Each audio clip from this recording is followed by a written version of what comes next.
I used to believe the worst sound in a marriage was the silence that comes after a fight, the kind that fills the space like a fog. But I was wrong. The worst sound is laughter. Specifically, the sharp, cold laugh that escapes your wife's mouth when you ask if she's cheating, and she thinks your pain is funny. Her name was Isabel. We had been married for 7 years. No kids. Just 2 full-on careers that demanded most of our time and energy.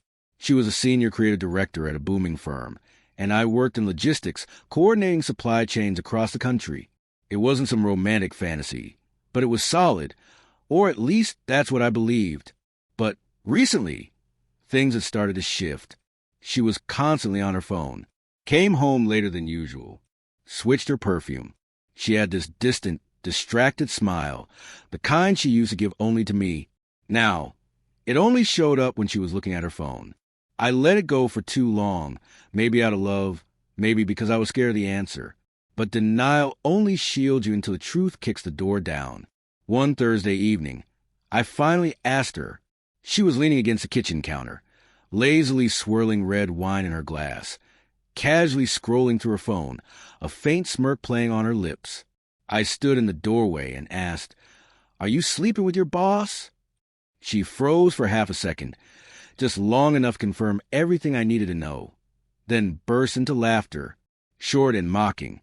"You're serious?" she said, shaking her head. "Ethan, have you completely lost it? Watching too many conspiracy thrillers again." Her voice sharpened, rising in pitch.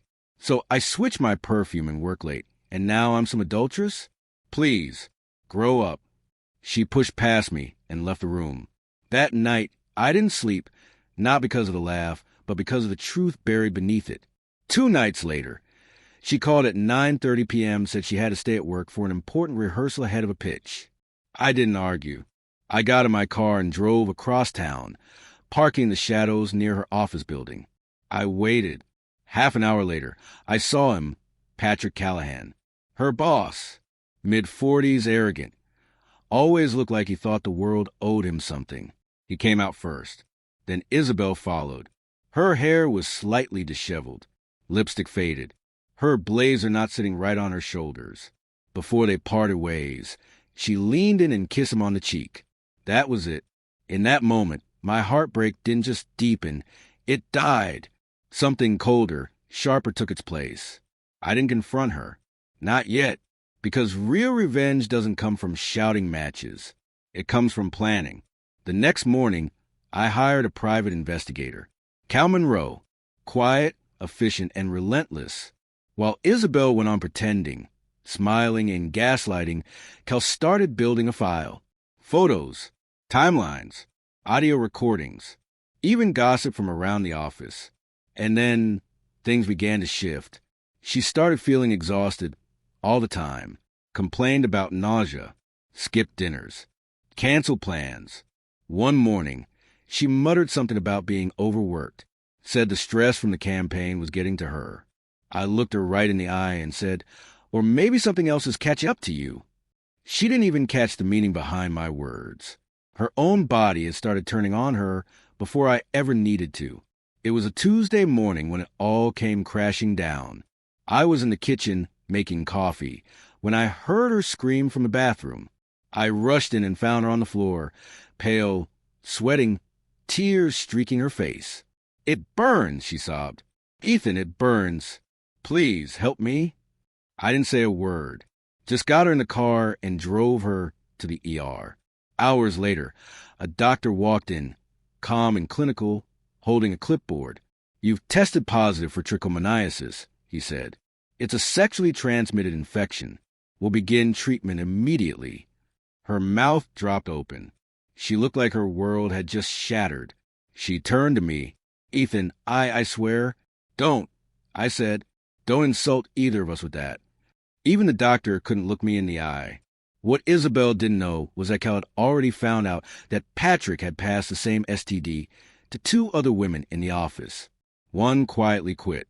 The other was working with a lawyer. I had all the documents. That night, while Isabel slept fitfully in pain, I copied everything onto 3 USB drives. The first I mailed, without a name, to the board of directors at her firm. The second I sent to Human Resources, along with a note that said, "You may want to handle this before the lawsuits start." The third I kept for later, for the final blow. Friday morning came. Isabel was still recovering when her phone rang. I watched the color drain from her face as she answered. "Hi. Yes, I can be there in 30 minutes. She didn't say anything to me about it, just hurried upstairs to change. "Everything okay?" I asked as she rushed past. She tried to force a smile. "Just an HR routine check-in," she said. I nodded. "Good luck." She never noticed how composed I was, because I already knew exactly what she was walking into. Human Resources had received the anonymous tips. One of those messages included undeniable proof of Patrick's misconduct. Isabel was pulled into a confidential meeting. "Are you aware of Mr. Callahan's relationships with employees under his supervision? Have you ever received any special treatment from him?" She tried to dodge the questions, keeping her posture calm, trying to retain some control. But the moment they brought up the possibility of legal consequences, she cracked. By that afternoon, Patrick Callahan was being escorted out of the building. His termination wasn't discreet.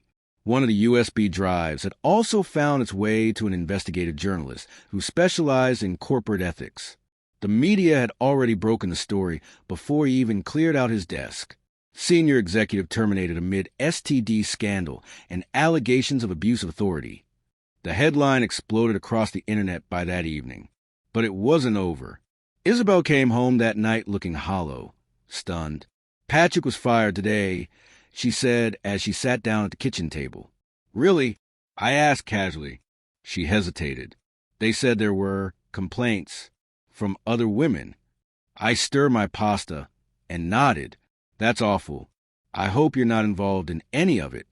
She didn't reply, just stood up and walked away, her eyes unfocused and distant. The next morning, I delivered the final blow. Cal's full investigation report. Every piece of evidence, every message, every timestamp, including Isabel's own medical results, was uploaded to a secure cloud folder. I shared the link with her company's board of directors, top-tier clients, 2 reputable journalists, and a whistleblower channel used by industry regulators. By sunset, the story had grown bigger. Now headlines suggested multiple female executives were tied to inappropriate relationships with the same senior boss. Isabel's name wasn't mentioned, but it didn't matter. Reddit threads figured it out. LinkedIn whispers confirmed it. And screenshots started spreading. 1 week later, she was called in and asked to resign.